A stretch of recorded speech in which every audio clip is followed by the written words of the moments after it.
அதிகமா ஆராதித்து இன்னும் ஆர்வமா. ஹல்லேலூயா. அன்பான தேவசனமே, இயேசு நாமத்தினாலே நாங்கள் உங்களுக்கு வாழ்த்துக்கள் சொல்கின்றோம்.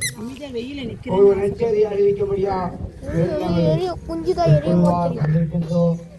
அன்பான தேவசனமே, 2 ஆண்டுக்கு முன்னாலே காணக்கூடாத ஒளியில வாசமடைந்த பிதாவாகிய தேவன் இயேசு கிறிஸ்து உலகத்திலே ஒரு மனிதனாக வந்தார். யான் இயேசு கிறிஸ்து ஒரு மனிதனாக இந்த உலகத்தில் வர வேண்டும், யான் ஒரு கடவுள் இந்த உலகத்துக்கு வர வேண்டும். ஒருவரும் காணக்கூடாத ஒளியில வாசமடைந்த பிதாவாகிய இயேசு கிறிஸ்து ஹல்லேலூயா ஒரு வார்த்தையினால் இந்த உலகத்தை படைத்தார். எல்லா படைக்கப்பட்ட ஜனங்களும் பாவத்தில் விழுந்து விட்டார்கள்.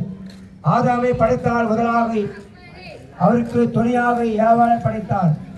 ஆதாமை படைத்துவிட்டு இந்த தோட்டத்தில் எல்லா கனிகளும் நீங்கள் புசிக்கலாம், ஆனால் ஒரு கனியை மட்டும் புசிக்க கூடாது என்று ஆதாமுகிட்டை ஆண்டவர் கட்டளை வைத்தார்.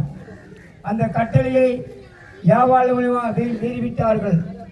ஏவாள் கிட்டை பழைய பாம்பாகை வல்சர்பத்தின் ஆவி ஏவாளை வஞ்சித்து நீ ராணியாயிருப்பாய், ராஜாத்தியாயிருப்பாய், நீ சௌகியமாயிருப்பாய், சகாக்கியமாயிருப்பாய் என்று அநேக வார்த்தைகளை பொய்யால் விதைத்து அந்த கனியை சாப்பிட வைத்து யாவால் வந்து ஆதாமிடம் கொடுத்தவருக்கு அந்தி சந்தி குளிர்ச்சியான வேளையில் பிதாவிய தேவன் ஆதாம் என்று கூப்பிடுகிறார்.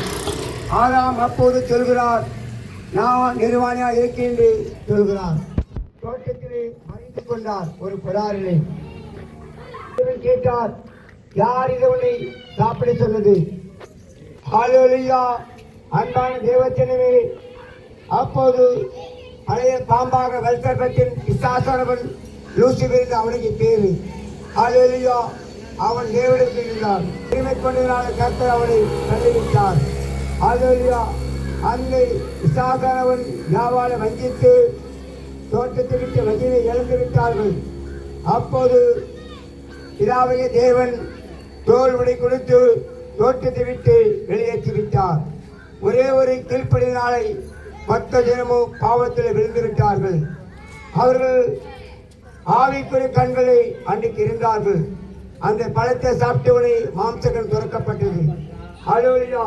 அவர் படைக்கப்பட்ட எல்லா ஜனங்களும் பாவத்தில் விழுந்து விட்டார்கள். கூடி ஆன்சு, சிகரெட்டு, சாராயம், துண்டச்சோறு, கல்லு, அந்த நாட்கள் இதெல்லாம் உண்டு. பைபிள் இருக்குது. எல்லா தீய காரியங்களும் பைபிள் இருக்கிறது. எல்லா குடித்து வெறித்து பாவத்தில் விழுந்து விட்டார்கள். அப்போது பிதாவாகிய தேவன் தேவ சாயலா படைக்கப்பட்ட என்னுடைய ஜனங்கள் எல்லாரும் பாவத்தில் விழுந்து விட்டார்களே, இந்த பாவத்தை ஜெயிக்கிறதுக்கு யாரால முடியவில்லை. அமைத்து எல்லா சன்னிதமும் பாவத்தில் விழுந்து விட்டார்கள். ஆதாம் முதற்கொண்டு ஏனோக்கு, ஹல்லேலூயா, எல்லாருமே பாவத்தில் விழுந்து விட்டார்கள்.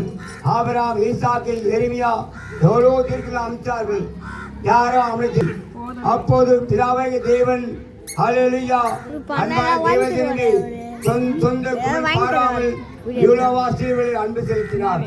யார் அன்பு செலுத்தினார்? ஒரே பேரன் இயேசு கிறிஸ்துவை அவர்களை உலகத்தை படைத்தார். ஹல்லேலூயா. நம்ம அன்பு செலுத்த முடியுமா? உயிரை கொடுக்க முடியுமா? சிலுவையில் பலி ஆக முடியுமா? நாம் செய்த பாவத்திற்கு நாம தான் தண்டனை அனுபவிக்கணும். ஆனால் என் நாடு இயேசு கிறிஸ்து, நான் படிக்கப்பட்ட பிள்ளைகள் பாவத்தில் விழுந்து விட்டார்களே, அவனை ஒரு நாள் ஜெயிக்க முடியவில்லை. அந்த பிசாசானவன் பாவத்தில் மொத்த சன்னதியும் தள்ளிவிட்டார் என்று இயேசு உலகத்தில் இறங்கி வந்தார். அவரே சிலுவை சுமந்தார். நம் பாவங்களுக்கோசம் அவர் சிலுவையில் அழைக்கப்பட்டார். ஹல்லேலூயா. ரத்தம் சிந்தினார். அவர் ஓரிரு நாட்கள் சொன்னார், நான் மரிப்பேன், ஆனால் 3ஆம் நாள் உயிரோடு எழுந்திருப்பேன் சொன்னார். அப்படியே நாடு இயேசு கிறிஸ்து உயிரோடு எழுந்து வந்தார். ஹல்லேலூயா. அன்பான தேவஜனமே, யோபு புத்தகம் எழுதப்பட்டிருக்குது. யோபு 25:19 எழுதப்பட்டிருக்குது. என் மீட்பர் உயிரோடு இருக்கிறார். அந்த உயிரோடு இருக்கிற இயேசு கிறிஸ்து தான் நாங்கள் உங்க மத்தியிலே இந்த ஒளிபெருக்க மூலியமா சொல்லிக் கொண்டிருக்கின்றோம். ஹல்லேலூயா. அன்பான தேவஜனமே, நாங்கள் இயேசு அறியாத நாட்கள் பாவத்திலே மரித்துக் கொண்டிருக்கிறோம். குடி அநேக பாவத்திலே நாங்கள் மரித்துக் கொண்டிருந்தோம். ஹல்லேலூயா. அன்பான தேவஜனமே, எங்களை இயேசு அழைத்தார், எங்களுக்கு அற்புதம் செய்தார், எங்களை மாற்றினார், மனதை மாற்றினார். இது ஜாதி இல்லை, மதம் கிடையாது. உங்கள் மனதை இயேசுக்கு மாற்றினார். ஹல்லேலூயா. அந்த இயேசுதான் மத்திய ஆண்டுதா 10 வயதும் 10 ஆண்டுகள் தொலைபேசியிலே ஒளிபெருக்க முடியுமா? குடும்பத்திலே பிறந்தவன். எனக்கும் இயேசுக்கும் எந்த சம்பந்தம் கிடையாது. அன்பான இந்த வார்த்தையை கேட்டுக்கொண்டு ஜனமே, குடும்பத்திலே உண்டா, துக்கம் உண்டா, அநேக நிந்தனைகள் உண்டா, சாபங்கள் உண்டா? அந்த சாபத்தை தான் இயேசு கிறிஸ்து சிலுவையிலே சாபமொழி சுட்டப்பட்டார்கள். சாபத்தை அவர் ஜெயித்திருக்கிறார்.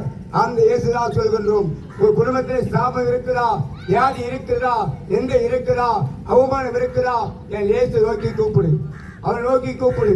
மத்திய 11:22 இயேசு சொன்னார், பாரம் சுமக்கிறவர்களே எல்லாரும் என்னிடத்தில் வாருங்கள், நான் உங்களுக்கு ஒரு இளப்பாரத்தை சொன்னார்.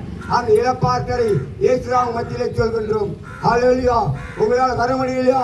வீட்டிலிருந்து இயேசு கிறிஸ்து நீங்கள் கூப்பிடுங்கள்.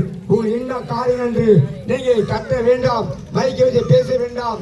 நீங்க இருக்கிற இடத்திலே வரலாறு பண்ணிட்டு, ஏசப்பா இந்த காரியங்களை எனக்கு விடுதலாக்கு.